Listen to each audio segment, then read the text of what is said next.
Bapak-bapak, ibu-ibu, saudara-saudara kaum muslimin rahimakumullah.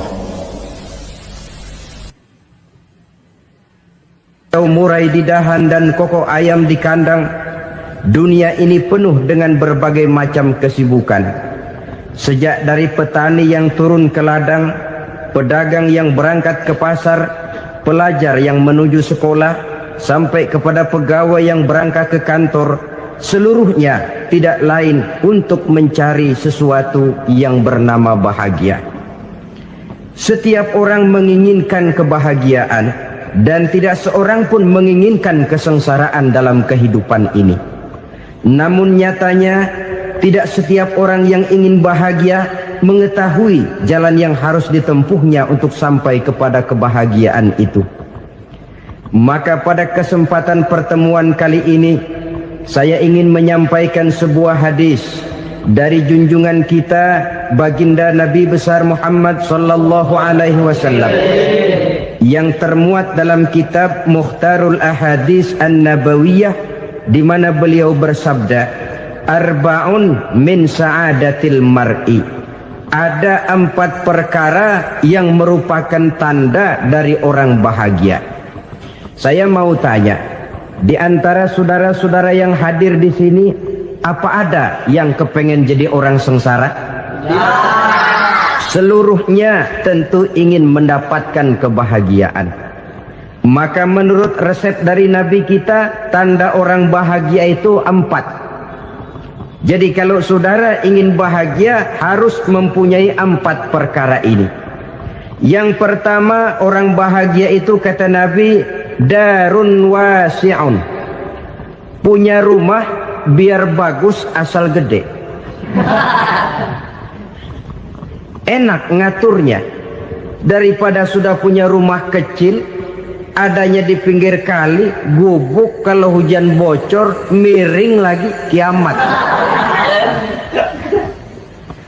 Loh, kalau gitu Islam materialis dong. Hadis ini boleh diartikan dengan makna hakiki, arti yang sebenarnya, boleh diartikan dengan makna majazi, arti kiasan. Kalau dia diartikan dengan arti kias, maka yang dimaksud darun wasi'un ay qalbun wasi'un. Rumah yang luas tidak lain daripada hati yang lapang. Karena di situ kunci kebahagiaan yang sebenarnya. Walaupun kita cuma tinggal di petak berukuran 2 kali 3 meter, kalau hati kita luas-luas rasanya rumah itu. Tapi biar rumah kita halamannya saja puluhan ribu hektar, ada kolam renangnya, kamar tidurnya tidak lagi terhitung.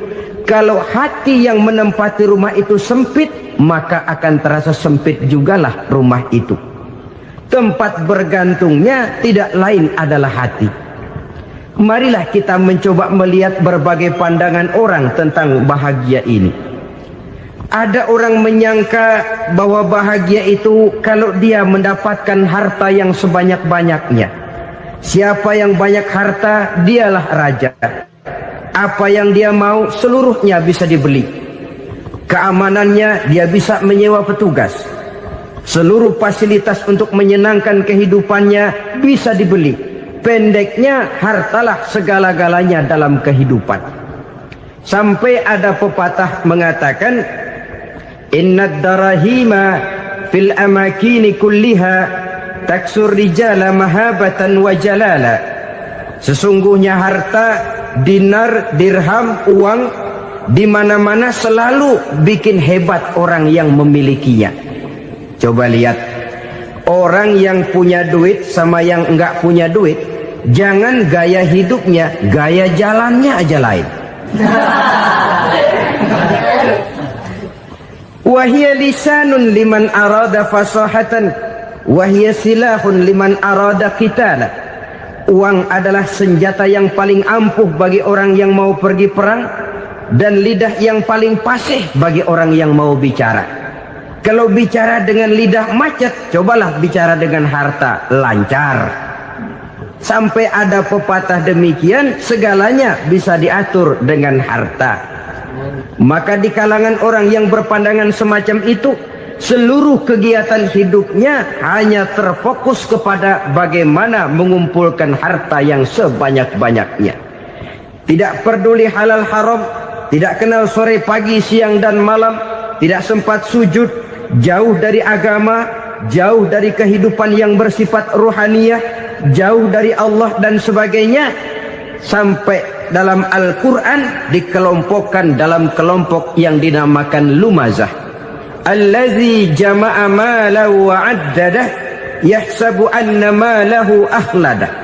Mereka mengumpulkan harta sebanyak-banyaknya dan menyangka bahwa harta yang banyak itu dapat mengekalkan hidupnya, mengekalkan kekayaannya, mengekalkan kebahagiaannya.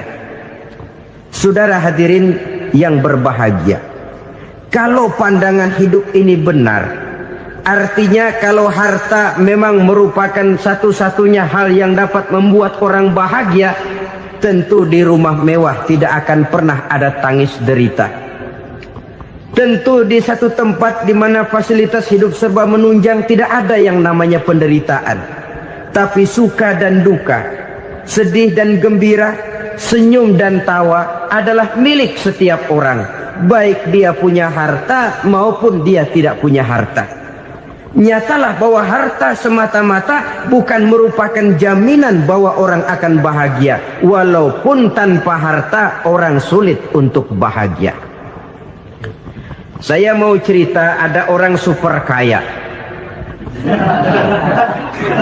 namanya Aristotle Onassis, raja tanker Yunani. Dia punya kapal tanker saja konon sampai 11 banyaknya. Punya perusahaan penerbangan yang disebut Olympic Airlines. Punya hotel di berbagai kota besar di dunia ini, sejak dari New York, London, Paris, Rome dan sebagainya. Bahkan punya pulau yang dia namakan Pulau Scorpio. Ini kan namanya sudah kaya nggak tanggung-tanggung, punya pulau. Nah, dia punya 2 orang anak, yang satu laki-laki namanya Alexander, yang satu perempuan namanya Maria Onassis. Seluruh harapannya tertumpah kepada anak lakinya Alexander ini, yang akan meneruskan usahanya, meneruskan kekayaannya, meneruskan dinastinya. Apa yang terjadi? Ternyata anak yang dia harapkan yang bernama Alexander ini mati muda dalam kecelakaan pada waktu dia olahraga. Apa olahraganya? Namanya olahraga anak orang kaya, golongan jet set. Olahraganya olahraga pesawat terbang. Jatuh, ya nggak kapungut, habis mati. Tinggal satu anak perempuannya, Maria Onassis. Tapi anak perempuan ini juga malah urakan. Terakhir dia pacaran, bahkan kemudian kawin sama orang Rusia. Rupanya Aristotle Onassis ini broken. Kekayaannya yang berlimpah ruah, perusahaannya yang begitu banyak, siapa yang akan meneruskan? Siapa yang akan menggantikan? Sampai kemudian dia mengurung diri di Pulau Scorpio dan mati di sana secara mengenaskan. Seorang multijutawan, seorang yang super kaya, mati menyendiri di pulau sepi. Ibarat kata pepatah, anak ayam mati di lumbung. Bukan kekurangan makanan, keurugan makanan. Begitu kehidupan Aristotle Onassis. Dan banyak orang-orang yang sudah demikian kaya sampai dibingungkan oleh kekayaannya sendiri. Telusurilah kehidupan David Rockefeller misalnya, Henry Ford misalnya, Adnan Khashoggi misalnya. Multi jutawan yang kadang-kadang dibuat keder oleh kekayaannya sendiri. Pantas ketika Imam Ali ditawarkan orang, "Ya Ali, kalau kepadamu disuruh pilih ilmu atau harta, kau pilih mana?" Ya jelas pilih ilmu dong. Kenapa? Pertama, ilmu kalau kita berikan kepada orang lain tambah. Tapi harta kalau kita berikan kepada orang lain kurang. Saudara punya uang 10.000, dibagi orang 5.000, jelas uang saudara berkurang. Tapi saudara punya ilmu diberikan kepada orang lain bisa, saudara pun makin mantap. Tidak lantas jadi bodoh karena ngajarin orang. Saudara bisa Fatihah lalu mengajarkan orang Fatihah. Orang bisa, saudara pun makin hafal. Tidak lantas setelah diajarin orang ilmunya hilang. Begitu datang dia minta orang, tolong ajarin saya Fatihah, udah habis, nggak ada.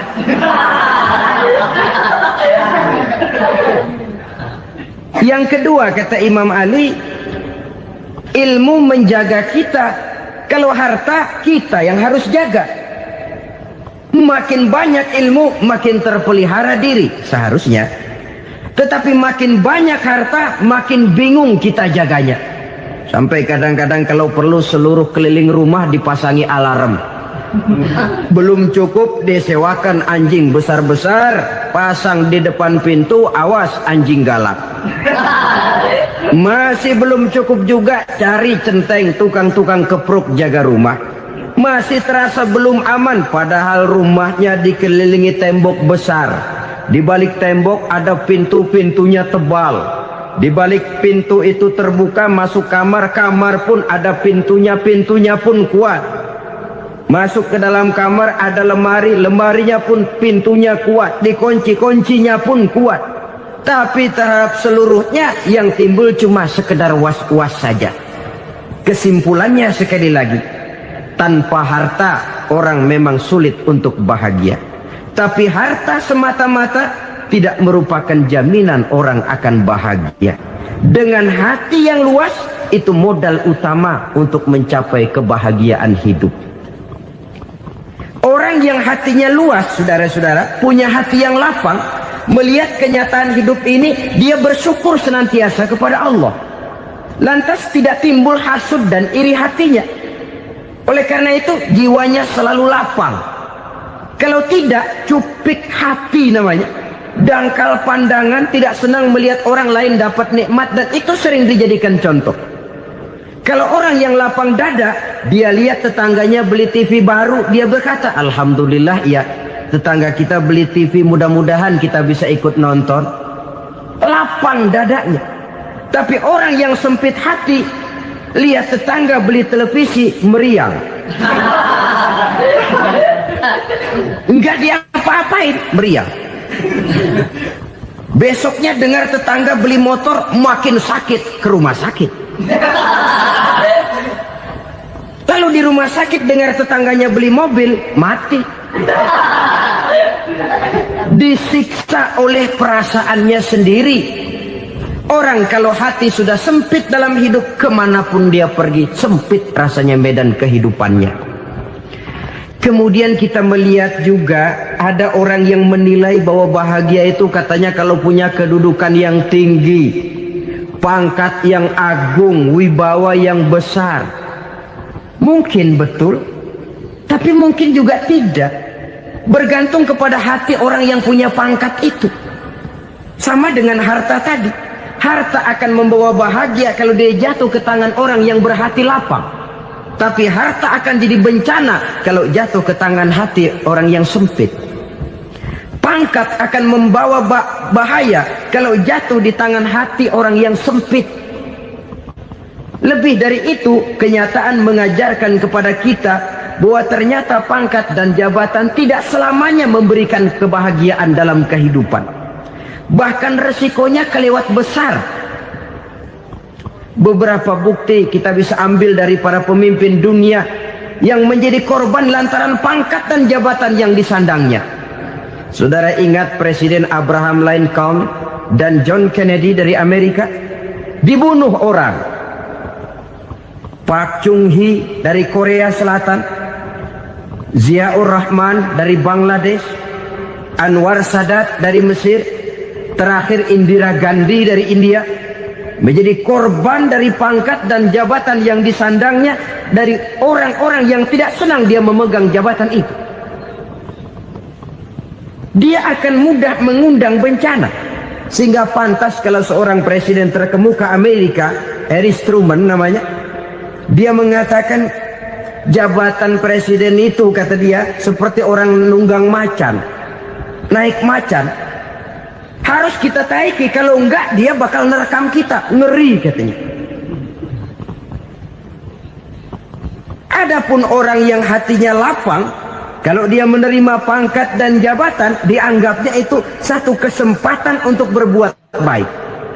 Tapi orang yang berhati sempit, menerima pangkat dan jabatan, bukan kadang-kadang menerima, malah berusaha setengah mati mencapai dengan segala cara. Kalau perlu jilat atas, jilat atas. Jadi golongan sumuhun dawuh. Jadi kelompok kulon nuwun, yes sir, yang kerjanya cuma oke bos. Kalau perlu jilat atas, jilat atas. Kalau perlu injak yang bawah, injak yang bawah. Perlu sikut kiri kanan, sikut kiri kanan. Yang penting pangkat dapat, jabatan dapat. Orang yang semacam ini, kalau sudah mempunyai pangkat dan jabatan, biasanya dia tidak menganggap itu sebagai amanah, tidak menganggap sebagai kesempatan berbuat baik, tapi malah kesempatan untuk memperturutkan hawa nafsunya yang dilatar belakangi oleh kesempitan hatinya tadi. Apalagi kalau orang memperoleh pangkat karena banyak mengeluarkan uang. Seakan-akan pangkat dan jabatan itu sekarang macam proyek, pakai tender. Siapa yang berani bayar segini, naik. Nggak berani, minggir. Padahal logikanya, kalau orang mencapai satu jabatan karena banyak mengeluarkan uang, hampir bisa dipastikan bahwa setelah jabatan itu dia pegang, langkah pertama yang akan dilakukannya ialah berusaha bagaimana uang yang dia keluarkan supaya kembali. Ya paling kurang pulang modal dulu dong. Soal mikirin rakyat soal nanti, tapi ini modal harus pulang. Itu celakanya kalau orang memperoleh pangkat dan jabatan cuma karena banyak mengeluarkan uang. Jarang orang yang mempunyai keyakinan dan pandangan bahwa pangkat dan jabatan merupakan amanah. Jadi sekali lagi, pangkat dan jabatan mungkin saja membawa kebahagiaan kalau jatuh ke tangan orang yang berhati lapang. Tapi bisa jadi bencana kalau dia jatuh ke tangan orang yang mempunyai hati yang sempit. Dan lagi-lagi stresnya hati yang lapang. Lalu sebagian orang, saudara, ada yang berpandangan katanya bahagia itu kalau jadi orang terkenal, mempunyai popularitas, menjadi idola di kalangan remaja, di kalangan orang tua, di segala lapisan masyarakat. Padahal makin populer orang, makin terikat dia. Ya kalau macam kita ini kan nggak punya nama, nggak populer, tengah malam buta mau nongkrong di warung Tegal aman. Tapi pangkat, jabatan, kedudukan, popularitas menyebabkan kita diikat dengan berbagai macam peraturan. Cuma mandi sama ke WC saja yang nggak dikawal.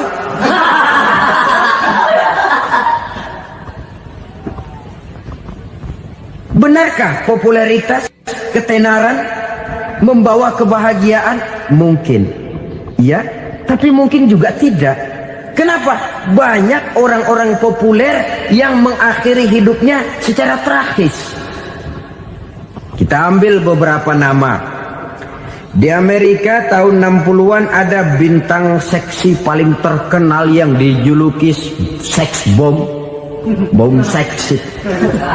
Sampai sekarang jadi legenda, namanya Marilyn Monroe.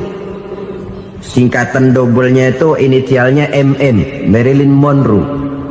Terkenal, top, sampai dia mati tahun 62. Namanya sekarang masih saja dibicarakan orang. Kenapa dia bunuh diri? Tidak punya hartakah dia? Banyak. Kurang populerkah dia? Seluruh dunia mengenalnya. Sejak rakyat kecil sampai pejabat tinggi dia punya hubungan. Kenapa? Jenuh. Dia terlahir dalam keadaan yatim. Setelah itu tidak lama dia berangkat remaja, ibunya meninggal. Pindah dari wanita asuh ke wanita asuh sampai 12 orang ibu angkatnya. Dan kekecewaan yang paling parah, setiap laki-laki yang dekat dengannya hanya seperti kapal berlabuh. Datang dan pergi silih berganti, padahal dia merindukan seseorang yang bisa melindungi hidupnya. Dia rindukan itu dan dia tidak pernah menemukan. Itu yang akhirnya menyebabkan dia minum pil tidur kelewat dosis, minum obat tidur kebanyakan, ya tidur terus sampai sekarang.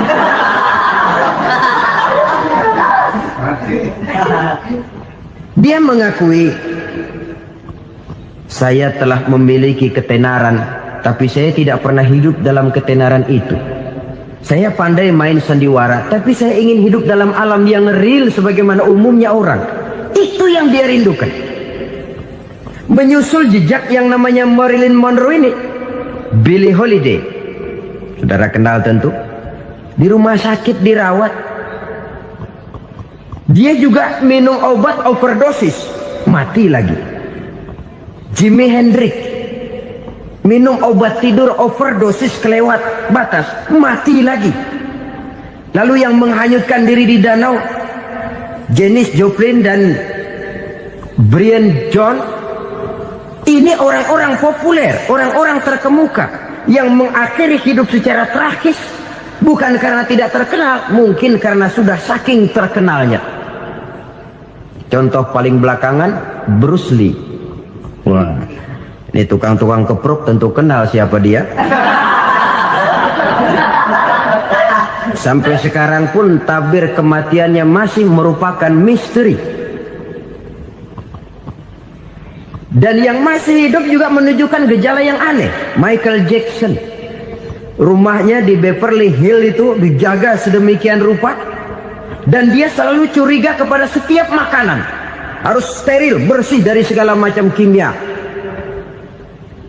Kemana dia pergi, itu tukang-tukang keprok sudah selalu menjaga dan mengawal, dan dia seakan takut menunjukkan mukanya yang asli. Hingga kalau tampil ke tengah di luar show, dia kadang memakai pakaian yang tidak menunjukkan dia yang sebenarnya, takut dikenali orang. Ternyata popularitas sering jadi momok yang meracuni kehidupan manusia. Oleh karena itu, benarlah junjungan kita pada saat beliau mengajarkan orang akan bahagia kalau dia mempunyai hati yang lapang. Nah, sekarang masalahnya untuk mendapatkan hati yang lapang, caranya bagaimana? Kita kembali kepada konsep Quran. Allah mengajarkan, ala inna bi dzikrillahi tatmainnul qulub. Ketahuilah bahwa dengan banyak mengingat Allah, hati akan tenang, jiwa akan lapang.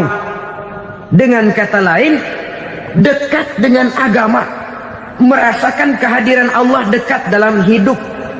Itu muara pertama untuk mencapai hati yang lapang. Ala inna bi dzikrillahi tatmainnul qulub. Jangan macam orang sekarang ingin mendapatkan ketenangan lalu tapak di puncak gunung, di gua-gua, di tempat sepi. Iyalah kalau nggak ada ular. Kalau tergigit ular berbisa, ketenangan belum, mati jelas itu. Islam positif untuk mendapatkan ketenangan. Ala inna bi dzikrillahi tatmainnul qulubi. Bahwa ketahuilah bahwa dengan banyak mengingat Allah, hati akan tenang, jiwa akan lapang, nuansa pikiran akan luas. Karena yang namanya bahagia ada dimanapun manusia berada. Di kampung ada bahagia, di kota ada bahagia, di ngarai, di lembah, di gunung, di hutan, di lautan, di angkasa luar, dimanapun bahagia itu ada kalau kita bermodalkan hati yang lapang ini. Dan hati akan lapang kalau kita dekat dengan agama. Dekat dengan harta buat sementara hati mungkin tenang, tapi ketenangan yang relatif dan temporer. Apalagi orang tiap kali tambah harta, tiap kali tambah rencana. Itu wajar. Mungkin sebelumnya saudara berpikir, kalau punya duit 5.000 enak nih. Begitu punya duit 5.000, aduh sayang kalau 10.000 aja. Tiap kali tambah harta, tiap kali lain rencana. Makin banyak rencana, makin menjauhkan kita dari yang namanya ketenangan. Padahal ketenangan merupakan unsur utama untuk mencapai bahagia. Dan ketenangan itu bermuara dalam hati manusia. Tengoklah kehidupan ini. Orang yang banyak harta dengan orang miskin, berbedakah rasa sakit yang mereka tanggungkan? Rasanya tidak. Walaupun si kaya tidur di kasur empuk berselimutkan sutra mahal, sementara si miskin meringkuk di balai bambu yang keras dan kasar. Apabila maut datang, dia juga tidak pernah pilih bulu. Maut datang menjemput si kaya di singgasana keemasannya, dikelilingi oleh para pengasuh, dayang dan inang serta para pengawal. Dan maut pun datang menjemput si miskin papa, sehingga ia tergelepar di tepian jalan. Kedua-duanya bernama mati. Kalau nyata bahwa sakit yang ditanggung si kaya tidak beda dengan sakit yang ditanggung si miskin, bukan harta semata yang membuat orang bahagia. Hati yang tenang, jiwa yang lapang penuh kedamaian, karena banyak berzikir dan mengingat Allah, itu merupakan modal utama untuk mencapai sesuatu yang bernama bahagia.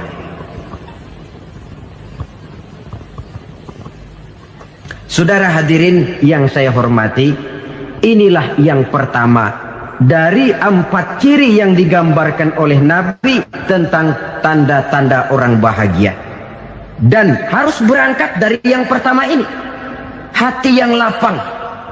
Ini yang harus kita miliki lebih dahulu. Baru nanti akan menyusul kepada poin yang ketiga, kedua, dan selanjutnya. Sebab kalau hati sudah terisi dengan jiwa yang lapang, seluruh persoalan insya Allah akan bisa kita atasi dengan sebagaimana mestinya. Yang kedua sekarang, tanda orang bahagia menurut baginda Nabi, markabun syariah. Orang bahagia itu, kata beliau, punya kendaraan biar cepat asal lancar. Artinya kemana dia mau pergi mudah.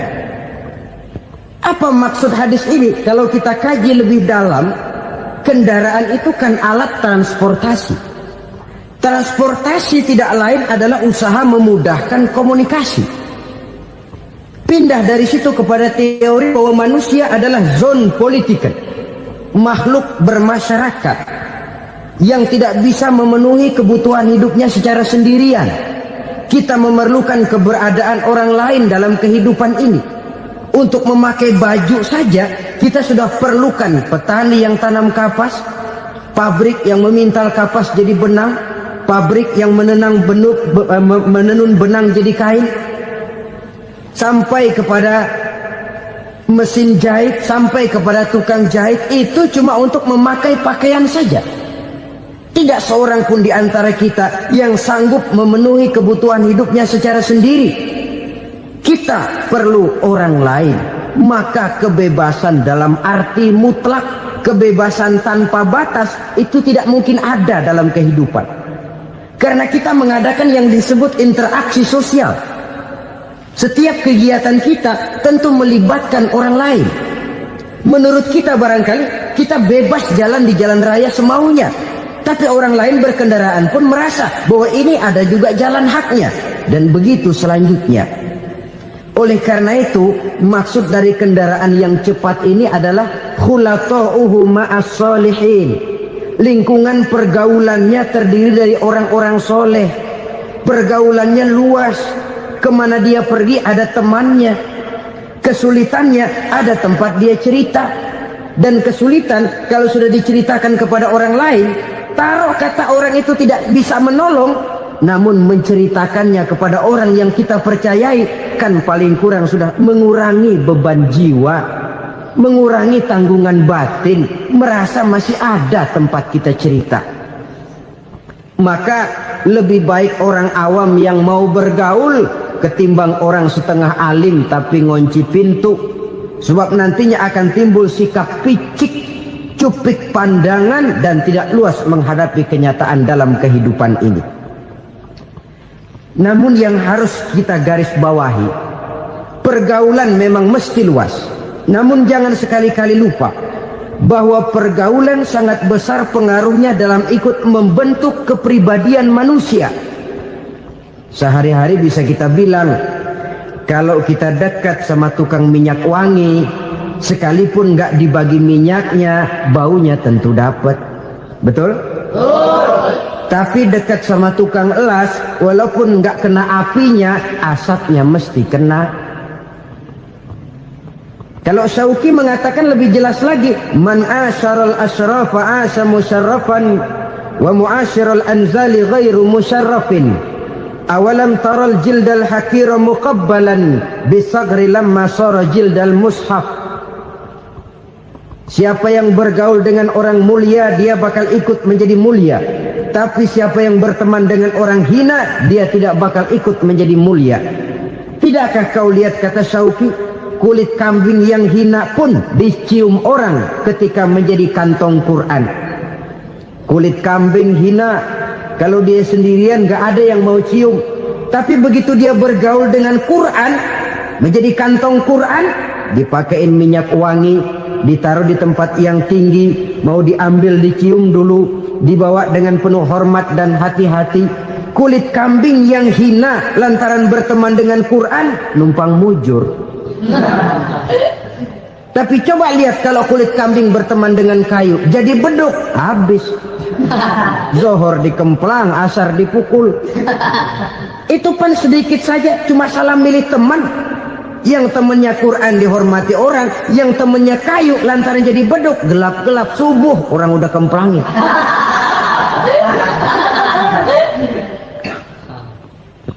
Maka terutama kepada adik-adik remaja yang masih mencari identitas diri, yang ibarat kaset masih kaset kosong, mudah diisi oleh apapun, pandai-pandailah memilih teman dalam bergaul.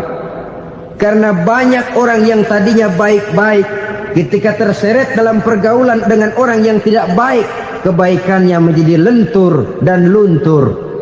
Tapi berapa banyak bajingan-bajingan tengik, orang-orang yang berlumur noda dan dosa, tiap hari melakukan maksiat, namun bergaul dengan orang yang baik-baik, pada akhirnya sedikit demi sedikit beringsut dan berangsur dia terbiasa mengikuti kebaikan-kebaikan.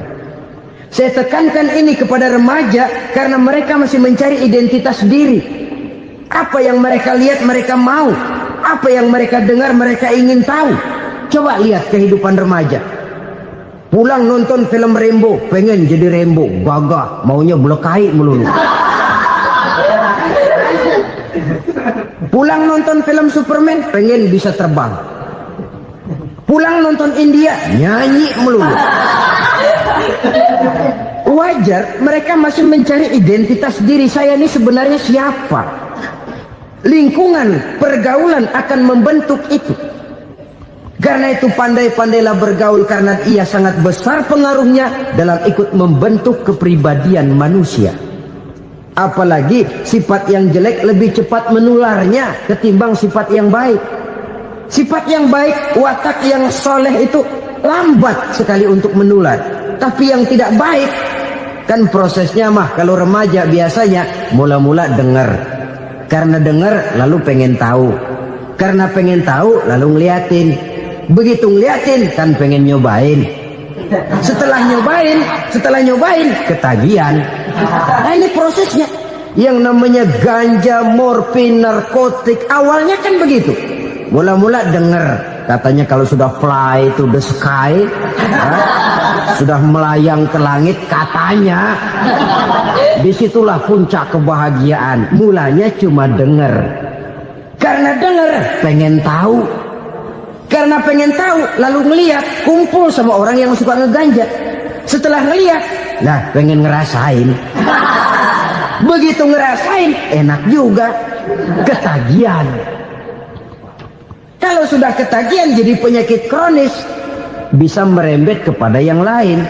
Iya, kalau orang tuanya mampu untuk beli morfin, beli ganja. Kalau tidak kan pikirannya ngayap. Jemuran siapa ya gue sabet. Timbullah perbuatan-perbuatan negatif yang bermula dari salah pergaulan. Apalagi buat adik-adik remaja yang tinggal di kota-kota besar, yang pengaruh budaya, pengaruh kesenian, pengaruh struktur kehidupan yang nampak makin individualistis, di mana persaingan tajam, tensi ekonomi tinggi, orang mudah mengalami stres. Pandai-pandailah dalam bergaul, sekali lagi, karena ia sangat besar pengaruhnya dalam ikut membentuk kepribadian manusia. Orang bahagia punya kendaraan yang cepat, artinya punya pergaulan yang luas, dan lingkungan pergaulannya terdiri dari orang-orang yang soleh. Kemana dia pergi? Ada teman. Kesulitannya ada tempat dia cerita. Tapi kalau sudah menyendiri, hidup sendiri, kesulitan dipikiri sendiri, bisa mati belum waktunya. Tidak ada tempat berbagi rasa, tidak ada tempat bercerita, tidak ada tempat mengurangi beban dalam kehidupan. Pantas betul kalau Islam sangat menggalakkan dan menganjurkan orang kalau sudah sampai waktunya itu untuk melangsungkan nikah. Kata Nabi, ya ma'syarus syabab, man istata'a minkumul ba'at falyatazawwaj. Hai para pemuda, kalau sudah mampu memberi nafkah, kawinlah, nikahlah kamu. Kenapa? Sudah ada teman hidup, tempat berbagi rasa. Kesulitan kalau ada tempat cerita akan lebih ringan ketimbang kita telan sendiri, walaupun bobot kesulitannya sama beratnya. Saudara-saudara kaum muslimin rahimakumullah, inilah ciri yang kedua, punya kendaraan biar cepat asal lancar. Kemana kita mau pergi gampang. Dengan kata lain, setelah hati yang luas, pergaulan yang luas. Dua. Yang ketiga sekarang, tanda orang bahagia itu menurut Nabi, misbahun mudhi'un, punya lampu yang terang. Oh, itu enggak problem. Sekarang sudah zamannya listrik masuk desa, Pak. Lampu sudah terang semua. Betul, kalau itu yang dimaksud. Tapi tidak cuma itu. Karena lampu yang dimaksud di sini, lampu yang akan menerangi seluruh perjalanan hidup. Dan perjalanan hidup itu sudah dimulai sejak kita terlahir ke alam ini, sampai masuk ke alam barzah, kumpul di padang mahsyar, sampai ke akhirat. Lampu yang menerangi itu yang diperlukan. Kalau lampu, katakanlah yang paling top sekarang kan lampu jenis Mercury. Taruhlah itu di rumah kita, dia cuma menerangi rumah kita, menerangi hati pun tidak sanggup. Bila kita masuk ke alam barzah, alam kubur, sanggupkah si Mercury yang begitu terang menerangi alam barzah kita? Tidak sanggup lagi. Sanggupkah lampu yang ratusan watt, bahkan puluhan ribu watt menerangi kehidupan di padang mahsyar? Tidak akan sanggup lagi. Kalau demikian, yang dimaksud lampu yang terang di sini apa? Tidak lain amal soleh, kebajikan yang kita lakukan dalam hidup. Itu yang akan jadi lampu penerang.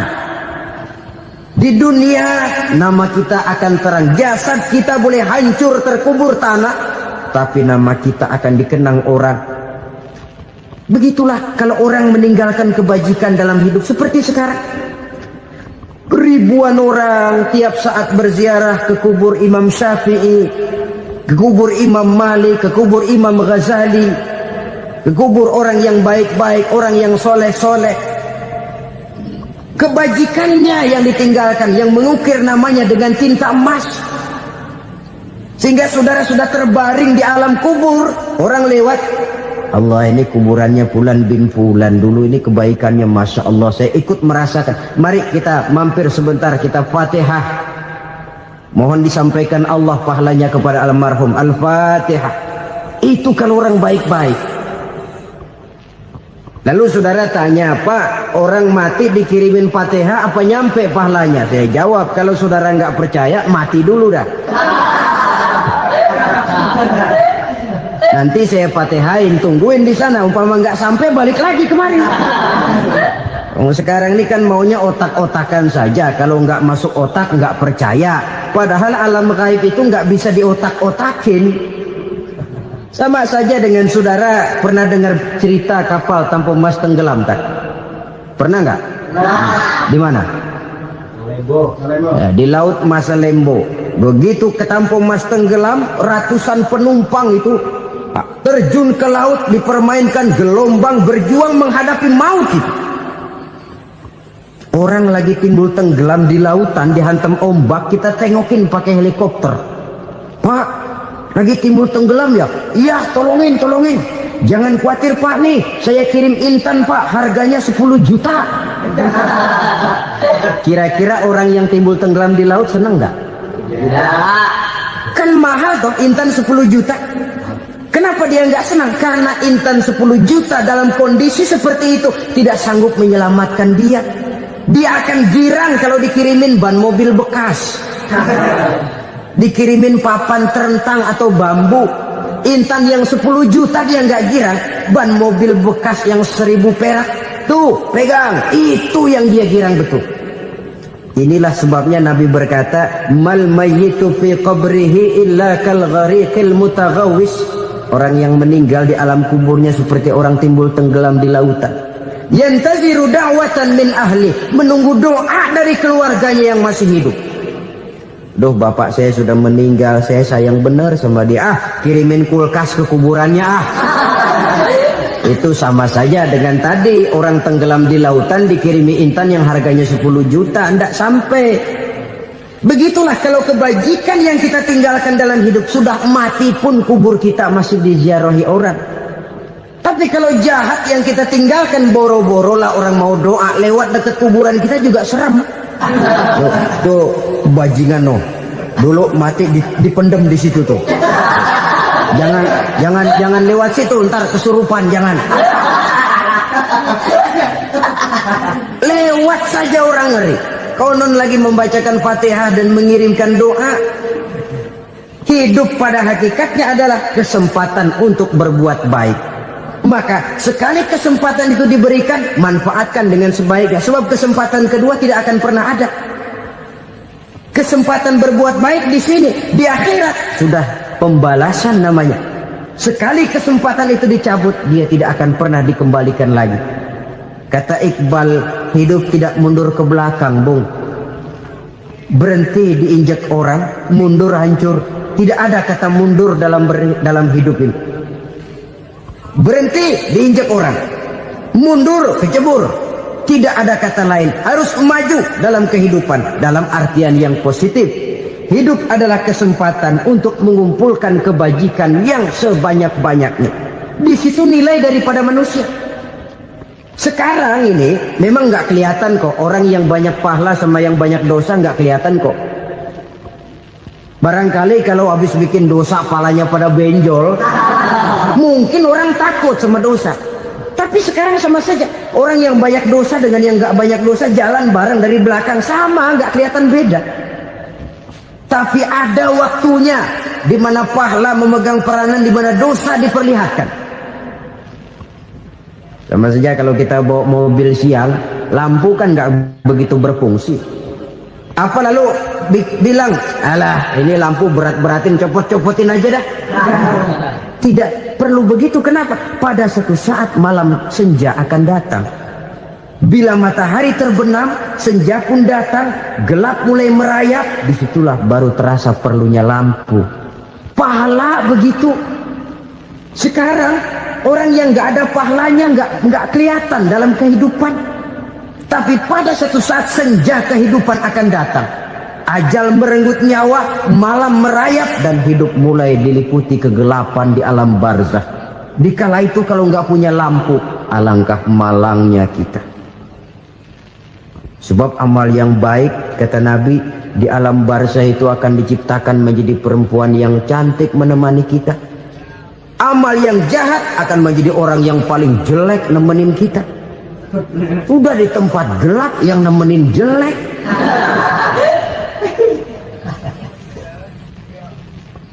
Kaum muslimin rahimakumullah.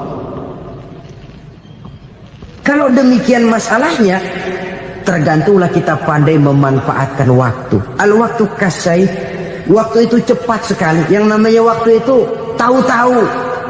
Tahu-tahu udah tahun 87. Tahu-tahu udah begitu. Tahu-tahu yang kemarin anak-anak, sekarang udah pada punya anak. Tahu-tahu saja itu. Begitu cepat waktu berlalu. Kalau tidaklah pandai kita memanfaatkannya, akan rugi kita. Nabi bersabda, "Man kana yaumuhu khairun min amsihi fahuwa rabih." Barang siapa yang hari ini lebih baik daripada hari kemarin, itu orang untung.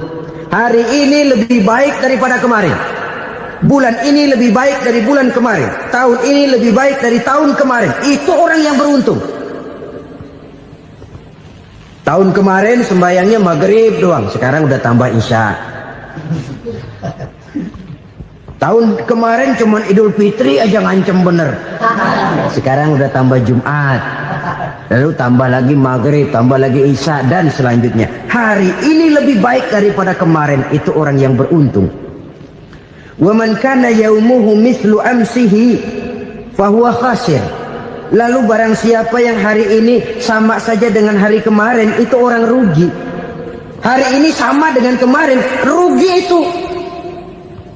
Bulan ini begitu, bulan kemarin begitu, tahun ini begitu, tahun lalu juga begitu. Rugi itu orang. Rugi apa? Rugi umur. Umur tambah, amalan gak pernah tambah.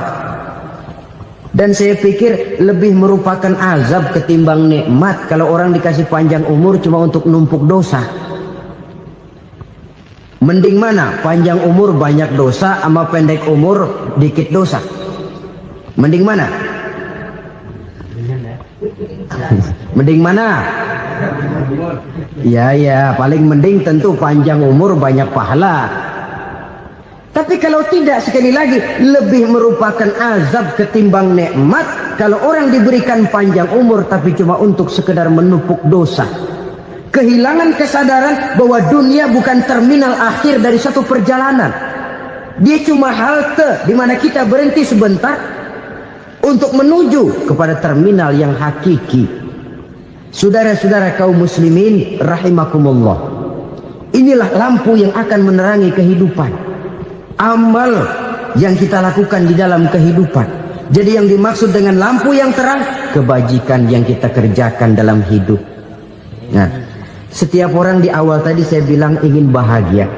Bahagia itu kan hakikatnya kumpulan senang dan selamat. Senang, selamat. Apa bedanya? Senang tapi tidak selamat, nggak bahagia. Selamat tapi nggak senang, nggak bahagia orang. Contoh, kalau orang korupsi, duitnya banyak, senang dia, tapi keselamatannya. Ada tentara baris di samping rumahnya udah bingung, padahal tentara latihan. Tentara cuma latihan, dia bingung. Senang, tapi karena keselamatannya tidak terjamin, dia tidak bahagia. Sebaliknya pegawai negeri jujur benar, cuma segaji-gajinya, selamat nggak korupsi tapi melarat, ya nggak bahagia juga, kurang senang. Kesenangan dan keselamatan untuk dunia saja, ya sekali lagi, kalau cuma sekedar untuk dunia saja, bisa dibeli pakai uang, bisa dibeli pakai uang. Saudara ingin selamat, bisa dibeli pakai uang. Saudara ingin senang, bisa dibeli dengan uang. Tapi setelah mati masuk ke alam barzah, habis kekuasaan uang. Nggak bisa lagi beli keselamatan pakai uang. Tidak mungkin lagi membeli kesenangan dengan uang. Di situ pahala yang megang peranan. Makin banyak pahala, makin banyak saham untuk membeli kesenangan dan keselamatan, untuk memperoleh yang namanya bahagia. Dan jangan lupa loh, di alam barzah kita nggak sebentar, menunggu datangnya kiamat. Loh iya, kalau kita begitu dikuburin terus kiamat datang, untung.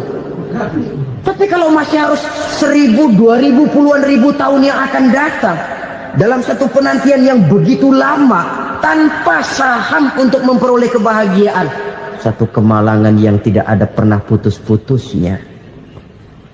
Janganlah tergelincir oleh kebahagiaan sebentar yang menipu dengan mengorbankan kebahagiaan hakiki yang berjangka panjang. Apa artinya senyum sejenak kalau harus ditebus dengan tangis seumur hidup? Biarlah kita minum jamu, pahit memang, getir memang, tapi kan besok badan sehat.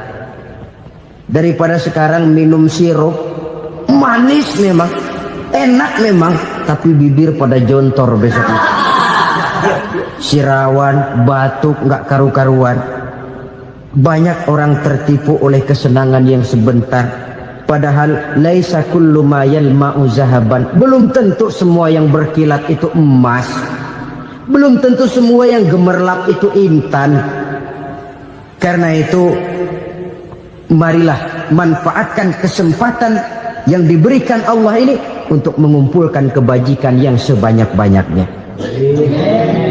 Yang terakhir sekarang, yang keempat, tanda orang bahagia kata Nabi. Zaujatun salihah. Orang bahagia itu tanda yang keempat kata Nabi, punya istri biar cakep asal taat. Sudah surga itu sudah. Cakep taat. Istri kayak gitu, kalau belum mati jangan dikuburin dulu. Sudah cakep taat lagi. Tapi kadang-kadang enggak, udah jelek ngadat melulu. Apa yang mau dipilih? Sebab itu Quran mengatakan istri pakaian untuk suami, suami pakaian untuk istri. Kenapa suami istri diibaratkan pakaian? Alangkah tingginya gaya bahasa Quran ini. Suami istri teman hidup, hidup perjalanan panjang. Sejak kita dalam rahim sudah ada hidup kan di sini. Sampai ke alam dunia, masuk ke alam barzah, kumpul di padang mahsyar, sampai menuju akhirat, itu perjalanan hidup. Carilah istri atau suami teman hidup yang membawa manfaat tidak hanya kehidupan di dunia ini, sampai di alam barzah, sampai di padang mahsyar. Suaminya mungkin meninggal lebih dulu atau istrinya mungkin meninggal lebih dulu. Tapi suami atau istri yang masih hidup berbuat kebajikan. Suami saya meninggal, ada hartanya, saya sedekahkan, niat pahala untuk almarhum suami saya. Ini teman hidup. Tidak dibatasi dan tidak bisa dipisahkan oleh maut sekalipun. Zohirnya mungkin pisah, badannya mungkin pisah, tapi hatinya, jiwanya, kebersamaannya dalam menghadapi kehidupan. Karena itu, saudara-saudara, bahasa Quran indah. Suami istri diibaratkan seperti pakaian. Apa fungsi pakaian? Pertama, pakaian jadi kebanggaan. Artinya suami harus menjadi kebanggaan istri, istri harus jadi kebanggaan suami. Yang kedua, pakaian itu kan fungsinya menutup aurat. Artinya sesama suami istri harus saling menjaga kekurangan masing-masing. Jangan malah sesama suami istri saling membongkar rahasia dan aibnya sendiri-sendiri. Istrinya diceritain jeleknya di mana-mana, atau suaminya dibongkar rahasianya di pasar umum. Itu sudah tidak lagi berfungsi sebagai pakaian.